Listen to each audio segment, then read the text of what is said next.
Stow it, lady! You've resigned! And take your bloody NFTs with you! It seems today that all you see is bouncing locomotives and stuff on TV. But where are those good old-fashioned values on which we used to rely? Lucky there's the tales of the rails. You're lucky there's a man who positively can do all the things that make us laugh and wail. It's the tales of the Northwestern Rails.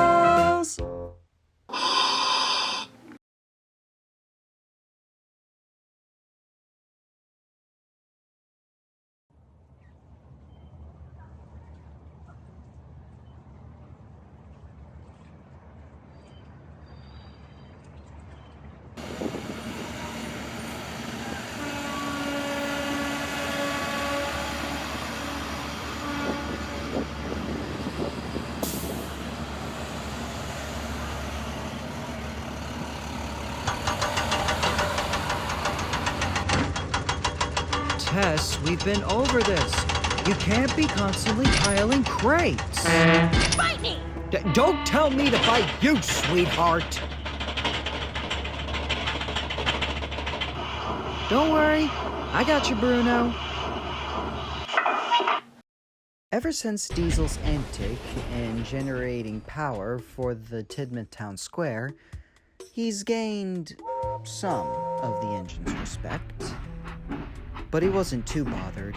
He still had a long way to go. One day at Tidmouth, he was in the shunting yard ready to take a train when he noticed a piece of rolling stock missing. Hold up, where's my brake van?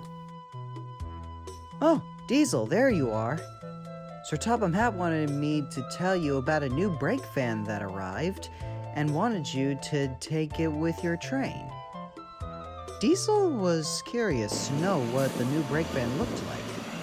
So he followed Humphrey to the Tidmouth repair yard where the brake van sat. It was very different from the other brake vans.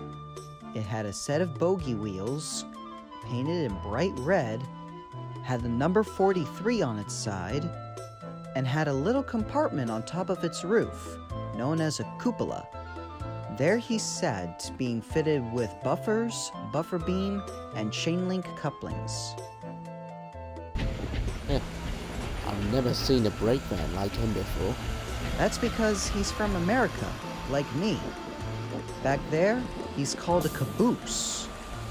Diesel buffered up while Humphrey spoke to the caboose. Heyo, Bruno.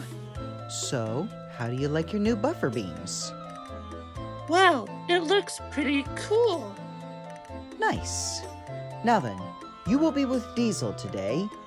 You will be a part of his train that needs to be taken to the Drya airfield on the Farquhar branch line. Huh? Now, as a caboose, it's your responsibility to make sure Diesel's train arrives safely without any issues. Oh, and Diesel, please be mindful about Bruno. Make sure the environment surrounding him is calm. I'll be sure to take a good care of him, thank you. Diesel and Bruno left the repair yards and arrived at the shunting yards. While Diesel left to pick up his train, Bruno sat at the shunting yards, with his eyes darting around the yards and station. Now Tidmouth could be really busy, with rolling stock being shunted to and fro, engines arriving and departing at the station. There's a lot of activity as well.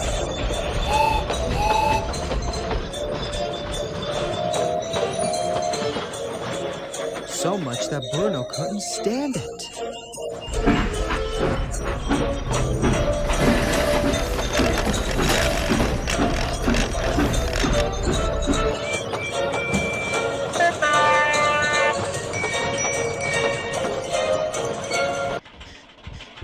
His stepladder started to shake and rattle, until finally Diesel came up. Right, Bruno. I got my trucks. Is everything okay? It's way too busy around here. Diesel noticed Bruno feeling uncomfortable and remembered what Humphrey said. So he put on a smile and warmly said, Don't worry, we'll be leaving now. Bruno was hitched to the train and Diesel left for Dryall Airfield.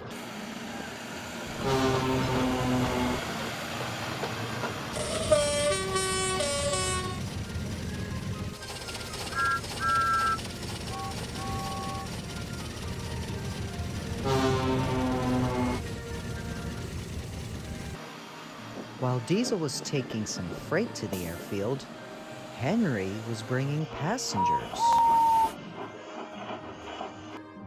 Here's the grub and beverages for the audience, sir. Spectacular. Thanks, Oliver. And here comes Henry with our audience.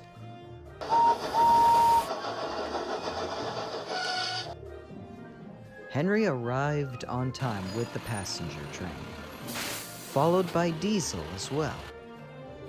Right on time, Diesel. You ready for the air show? An air show? Yes, where we watch numerous aircraft in the sky. Some of them do stunts and tricks. Diesel looked back at Bruno. He remembered his reaction to the ambience at Tidmouth Station. Well, if there's a quiet place for Bruno to watch it, that's been good. Near the airfield was the Dryall goods yard. Diesel took Bruno to a siding, and the two engines sat in the shed to watch the aircraft fly along the sky.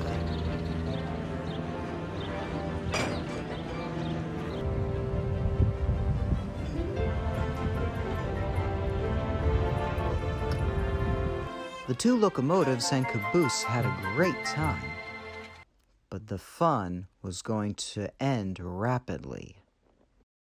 And now, to conclude the show, we'll be going out with a bang, with a jet to perform a sonic boom. A sonic boom?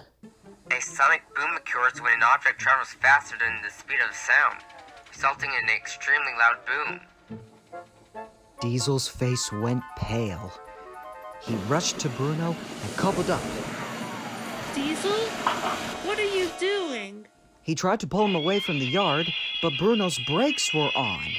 They couldn't be released without the guard. Time was running rail thin.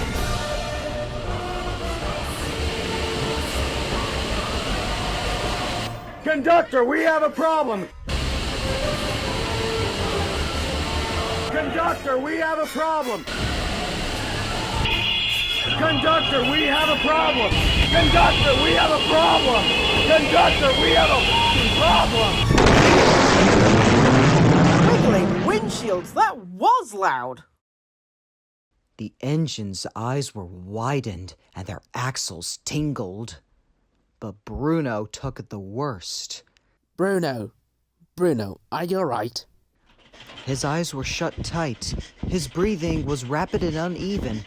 His stepladder shook and rattled. And worst of all, from the sonic boom, his windows were shattered. Oh dear. What do I do now, Henry? There's a small harbor at the south of Knapford. Take him to the shoreline and hopefully he'll calm down there. Okay, we'll head there immediately. Thank you. Good luck. The guard released the brakes, and Diesel escorted Bruno to the South Knapford Harbor. Easy now, Bruno. We're away from the airfield now. Take a look around you. Bruno slowly opened his eyes, looked at his surroundings, and began to settle down. Sand? Seagull? Ocean? This is much better. This gave Diesel a chance to talk to Bruno. Bruno, if you don't mind me asking, what was that back there? You were breathing kind of funny. You did it twice a day, and I'm concerned. Well, I can't really explain it. It only happens whenever places get too loud or busy, or whenever something goes wrong. I feel really uneasy. My stepladders shake and rattle. my vision would get funny and I would not think straight. Diesel may not understand Bruno's condition fully, but continued to reassure him when he could. Well, I'm sure our controller will find a place for you to work where it's calm. Do you think so? I believe so. Then, in the distance, was a familiar whistle. It came from Henry, and emerging from his cab was Sir Topham Hatt. Diesel started to become worried. Have I done something wrong with Bruno? But as he was approached, Sir Topham Hatt wasn't cross at all. He was delighted. Diesel, Henry has told me what happened at the airfield, and you've done a fine job taking care of Bruno. You truly are a really useful engine. Diesel's smile beamed from buffer to buffer. And as for Bruno, he was taken back to the Tidmouth repair yard to have new windows installed with a thick layer of glass. Though every once in a while he's on mainline services, his main job was to work at the South Knapford Harbor, bringing goods to and from the harbor to Elsbridge. Whenever he got a chance, he would blow his air whistle to the passing engines on the Knapford Harbor bridges. The red caboose was having a really good feeling he was going to enjoy working on the Northwestern Railway.